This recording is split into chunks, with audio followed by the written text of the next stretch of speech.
আজি ইজন ইন্টারন্যাশনাল ব্যক্তি মৌলানা বদরুদ্দিন আজমল সাহেব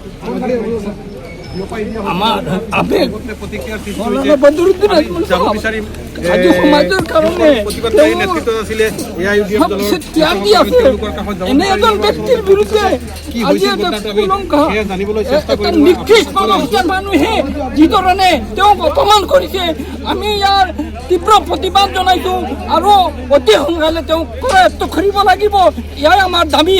আপোনালোকে জানে যে আমাৰ সমাজত কিছুমান নিষ্কৃষ্ট ৰাজনীতিবিদে ইমান দিনৰ পৰা আমাৰ মৌলানা সমাজত আমাৰ যিসকল বিজ্ঞ ব্যক্তি আছে সেইসকলক বিভিন্ন ধৰণে অপবাদ কৰা দেখা গৈছে, উপলুংঘা কৰা দেখা গৈছে। আৰু শেহতীয়াকৈ আপোনালোকে দেখিছে যে আমাৰ নেতা মৌলানা বদৰুদ্দিন আজমল সাহেব, সিৰাজউদ্দিন আজমল সাহেব আৰু তেখেতৰ পুত্ৰ আমাৰ প্ৰাক্তন বিধায়ক আব্দুৰ ৰহিম আজমল সাহেবৰ এখন নগ্ন ফটোত তেখেতসকলে মানে আমাৰ ছ'চিয়েল মিডিয়াত তেখেতসকলক আমাৰ যিসকল কৰ্মী আছিলে সকলোকে হেৰ প্ৰতিপন্ন কৰা এটা প্ৰয়াস কৰা দেখা গৈছে।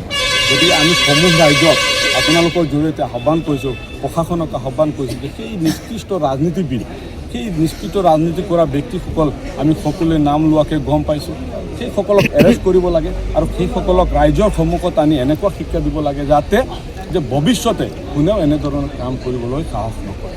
গতিকে আমাৰ সেই দাবী যে যিজন ব্যক্তিয়ে প্ৰৰোচনাত বা যিজন ব্যক্তিয়ে ফেক আইডি বনাই নিজৰ মাক বাপেকৰ পৰিচয় লুকাই যিজন ব্যক্তিয়ে আমাৰ এনে ধৰণৰ ফটো আপলোড কৰি সমাজত এটা বিভ্ৰান্তি সৃষ্টি কৰিব বিচাৰিছে সেই ব্যক্তিজনক এৰেষ্ট কৰিব লাগে। সেই দাবী আমি ইতিমধ্যে আমাৰ কেছ কৰিছোঁ, আমি FIR কৰিছোঁ আৰু আজি আমি এৰেষ্টৰ কাৰণে আমাৰ CO মেডামৰ জৰিয়তে সেই আহ্বান কৰিছোঁ।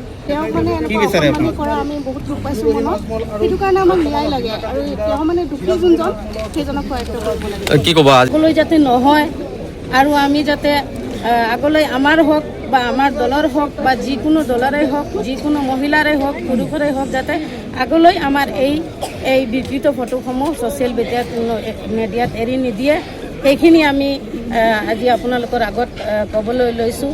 যিহেতু চবৰে এটা আত্মসন্মান আছে আৰু তেওঁলোক সন্মানী মানুহ, আমাৰ ভাৰতৰে হওক বা অসমৰে হওক, আজমল ফেমিলিৰ মানুহ বহুত সন্মানী মানুহ। তেখেতসকল কেতিয়াও এই ব্যভিচাৰত অন্যায়ত তেখেতসকল নাযায়। গতিকে আমি ন্যায় পাবৰ কাৰণে আমি আজিৰ এই ধৰ্ণা কাৰ্যসূচী কৰিছোঁ আৰু আশা ৰাখিছোঁ আমাৰ থানাৰ ফালৰ পৰা বা ন্যায় দিব। আমাৰ সম্পূৰ্ণ আশা আছে আমাৰ DC ছাৰে এই ন্যায়টো দিব আৰু যদি আমি ন্যায় নাপাওঁ তেনেহ'লে আমি মহিলাসকলৰ হৈ কৈছোঁ আমি এই আন্দোলনটো আগবঢ়াই লৈ যাম। আমি বহুত ডাঙৰকৈ আন্দোলন কৰিম বুলি ভাবিছোঁ।